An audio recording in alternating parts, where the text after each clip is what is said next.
So I've just been doing the gardening and stopped scrolling, just looking on memories. And on the memories, it came up that the late, great Brendan Ingle passed 8 years ago today. He really epitomises, for me, in my head anyway, a character that only belonged in the bygone years of British boxing, particularly a little bit like that guy there. Yeah, Ernie Fossey, Tommy Miller's, oh God, you know, a lot of Terry Lawless's, and even a lot of the coaches no longer here. Your Bobby Neal's, um, Brian Hughes. God, there's the characters that kind of could pull strings, if you like. Your Dean Powell's, the proper boxing people. I spoke to Brendan a couple of years back. When did he die? 8 years ago. So I interviewed him probably 18 months before he died, but I was very well aware that I was basically, he was very ill by that point, and I was talking to someone who was a shell of probably what once was. Junior said in his book, I had him at the start of my career, in the middle, but he kind of fizzled away. I don't know whether I think it was Alzheimer's or dementia or something like that he had, but a great character. And one that boxing really misses. As I said, there's probably, if I sat and thought about it, character, those kind of proper dyed in wool boxing people. These days, there's a lot of them, like almost like PE teachers, keep fitters, where these were serious, like boxing men. And I'm a bit annoyed with myself, actually. I probably should have made a note, but there's a lot of. I remember interviewing one guy from Keith Tate a couple of years back. He died. He basically ran the Dewsbury Club, and he'd been a boxer. He fought Ken Buchanan as an amateur, and it's the whole lives of boxing. That was the same as Brendan Ingle.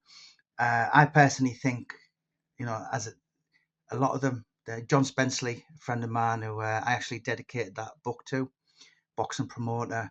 But yeah, I just think that kind of clientele, if you like, that kind of people cut from that cloth are no longer here, and it's sad. I think boxing misses those kind of characters and figures, and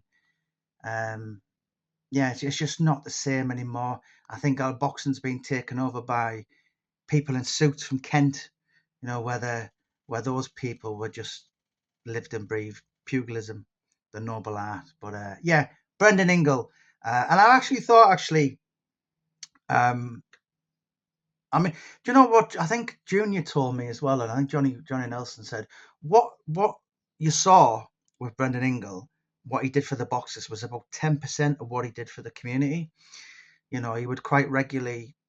I remember John Thaxton telling me, he'd say, in his Irish accent, has anyone got half an hour for me? That's probably a terrible Irish accent, but he basically had all these Commonwealth champions, British champions, world champions out litter picking dog poo up. Do you know what I mean? And his gym was a place where everyone was treated the same. You could find a criminal training with a police officer. You could find a nurse or a doctor training with a keep fitter, someone with a disability. And that's how it should be. He basically, nobody was above anyone. Yeah, a guy with proper morals. And as I said, boxing misses those kind of things. And it's no surprise. I was at the gym the other week, and where he lived over the road, it's called the Brendan Ingle Way. And what he did for the community of Sheffield. And I think some of the greatest Brendan Ingle stories, you've also your Kid Galahad, your Kell Brooks, your Nassim Ahmeds, Junior Witters, all those kind of Ryan Rhodes. But a lot of his huge success was just kids being bullied or coming out themselves and just getting involved. And what a totally, utterly tremendous human being Brendan was. And his wife Alma, the I spoke to her a couple of times over the years. You had to kind of get past Alma to get to Brendan.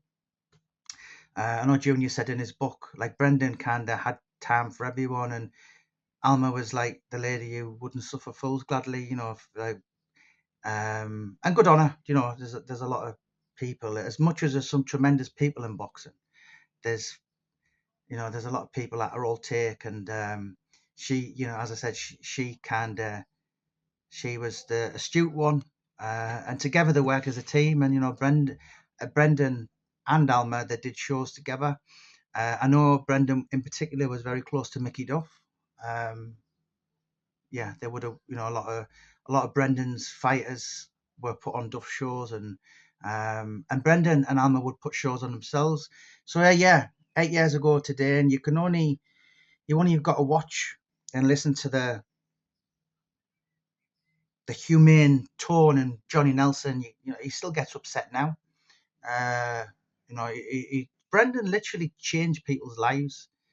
As I said, it was just a shame I kind of spoke to him at the end. As I said, I was very well aware that he was very ill at that point. But yeah, an absolute legend, and one who should never be forgotten, and I don't think ever will be, certainly in the Yorkshire boxing industry. But Brendan Ingle, 8 years ago today, and I think Junior dedicated a whole chapter to him.